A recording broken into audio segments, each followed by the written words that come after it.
2025년 10월 23일 새벽기도에 오신 여러분을 주님의 이름으로 축복하고 환영합니다. 오늘 우리에게 주신 하나님의 말씀은 역대하 31장 1절부터 21절까지의 말씀입니다. 역대하 31장 1절부터 21절, 제가 가진 성경으로는 구약성경 699쪽에 있습니다. 대표적으로 1절 말씀만 읽도록 하겠습니다. 1절입니다.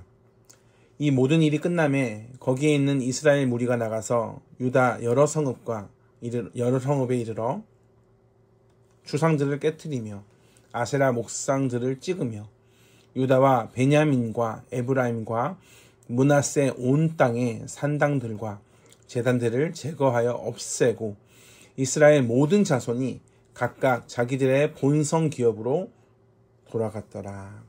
아멘. 31장은 히스기야의 개혁의 마무리로 제사장과 레위인들의 반열을 정하고 그 직임을 행하게 하고 그들의 생활을 보장해주는 그러한 내용으로 마무리됩니다. 제사장과 레위인들의 직임을 할 수 있게 하고 그들의 생활을 보장해준다라는 것은 저희 교회에서도 교역자들에게 생활비를 주는 것, 이런 것과 같다라고 할 수 있습니다. 31장은 한마디로 성직을 회복시키는 내용입니다. 29장에 보면 성전을 성결하게 하여 예배를 회복하게 하였고 30장에서는 잊어버렸던 구속의 은혜를 기억하고 유월절을 지킴으로 이스라엘의 정체성을 회복해 하셨습니다. 그리고 31장은 제사장과 레위인들의 성직을 보장함으로써 여호와를 섬기는 일에 전념하여 하나님과 바른 관계를 지속해 나가는 것을 말씀하심으로 마무리됩니다. 우리가 이 상황을 좀 같이 살펴봤으면 좋겠습니다. 28장에 보면 아하스 왕 때 상황이 어땠는가, 28장 24, 25절에 보면 아하스가 하나님의 전의 기구를 모아서 그 기구들을 다 부숴버립니다. 또 여호와의 전 문을 닫고 예루살렘 구석구석마다 제단을 쌓습니다. 그러니까 하나님의 제단이 아닙니다. 우상의 제단을 쌓고 유다 각 성읍에 산당을 세우고 우상의 산당입니다. 다른 신에게 분향하여 그의 조상들 하나님의 여호와를 진노하게 합니다. 이러한 상황에서 레위인과 제사장들의 위상은 어떠했겠습니까? 경건한 자들이 왕과 함께 살아갈 수 없었을 겁니다. 그러니 당연히 낙향했을 것이고, 또한 어떤 자들은 원하진 않았지만 아니면 왕에게 붙고 싶어서 그랬는지 어찌되었던 어리석은 그 선택을 합니다. 어떠한 선택이냐면 왕에게 속해서 우상의 제사장으로 타락을 합니다. 대표적으로 열왕기하 16장 10절에 보면 제사장 우리야가 아하스 왕의 말에 순종해서 그 우상의 제단과 우상의 그 제단을 만든 그 구조, 제도, 양식, 그것을 따라 제단을 만듭니다. 그러니까 하나님을 섬기지 않던 백성들은 그럼 어떠했을까? 구약시대의 마지막 역사는 어떤가? 느헤미야 13장 10절에 보면 레위 사람들이 받을 몫을 주지 않습니다. 그래서 결국엔 레위 사람이 행해야 될 그 직무를 버립니다. 그리고 각각 자기 밭으로 도망갑니다. 왜 이들이 직무를 버릴 수밖에 없었는가? 아무것도 먹을 수 없고 또한 아무것도 받지 않았기 때문에 그렇습니다. 그럼 무엇을 드리지 않았을까? 하나님께 11조를 드리지 않은 겁니다. 말라기 3장 8절에 보면 그래서 말라기 선지자는 사람이 어찌 하나님의 것을 도둑질하겠냐 라고 말합니다. 그러나 너희는 나의 것을 도둑질하고 말하기를 우리가 어떻게 주의 것을 도둑질하였나이까 라고 말한다 라고 오히려 백성들이 뻔뻔하게 말라기 선지자를 향해 또한 하나님을 향해 이렇게 이야기합니다. 나는 다 드렸다는 거죠. 그러나 말라기 선지자는 곧 11조와 봉헌물을 드리지 않았다는 것을 명백하게 말씀하고 있습니다. 문제가 누구에게 있는가? 누구에게만 있는 것이 아닙니다. 문제는 모두에게 있습니다. 제사장은 성직을 바르게 지켜야만 했습니다. 그러나 우상에 빠진 왕을 도와 제단을 만들기를 주저하지 않습니다. 백성들은 어떻습니까? 하나님의 나라의 원리를 잊고 하나님께 제물을 바치지 않고 하나님께 나의 삶을 드리지 않습니다. 삶 속에 찬양이 나오지 않습니다. 단순히 재정을 드리지 않는다라는 것이 아닙니다. 마음을 드리지 않습니다. 삶으로 하나님께 인생을 맡기지 않습니다. 신앙이 한순간에 무너집니다. 사랑하는 성도 여러분, 여러분은 어떻습니까?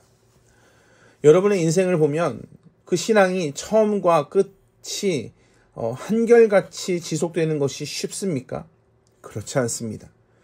우리의 마음은 언제나 참 갈대와 같아서 그저 쉽게 무너지는 그런 현상을 자주 발견하게 됩니다.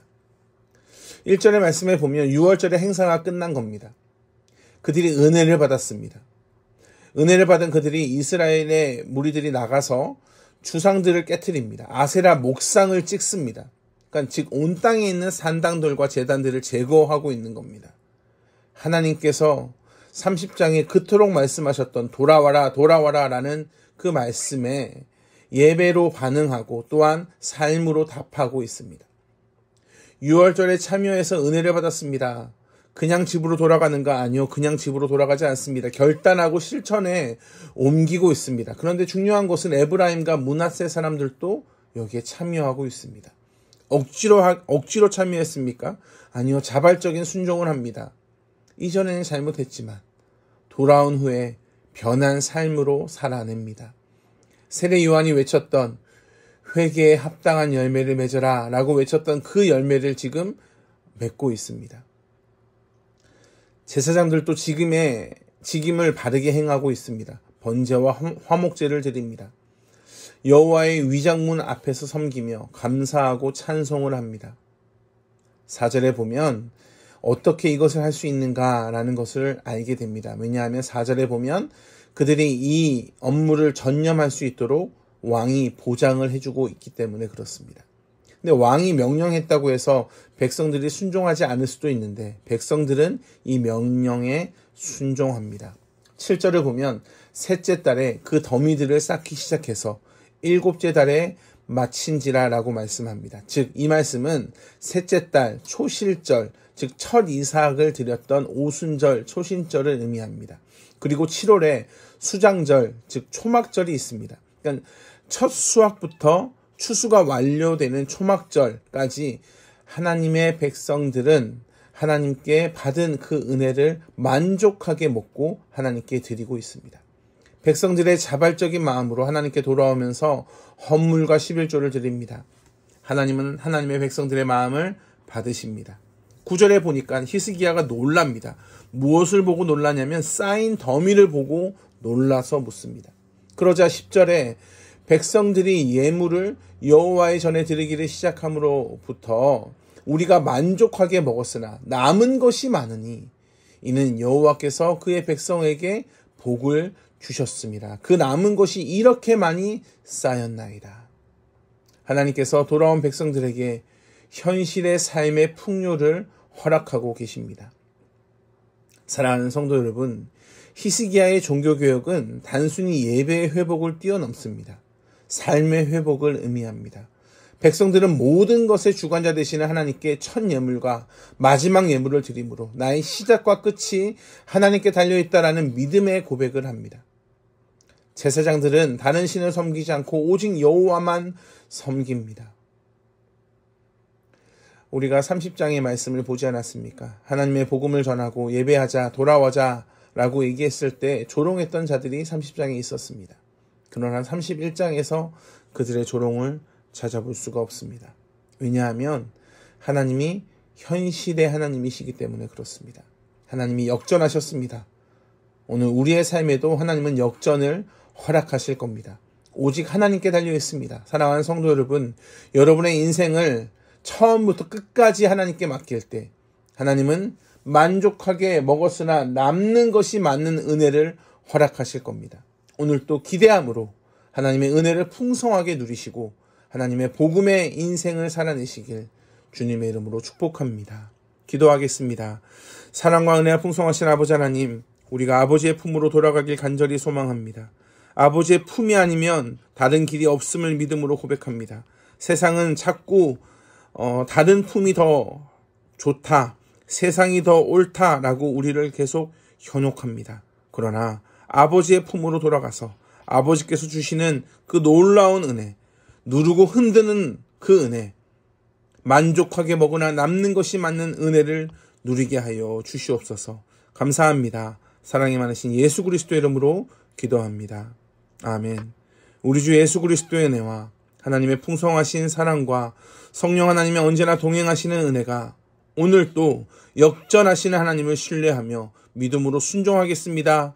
경험하고 삶으로 살아내는 한 분 한 분 위에 영원토록 함께 하시길 간절히 축원합나이다. 아멘.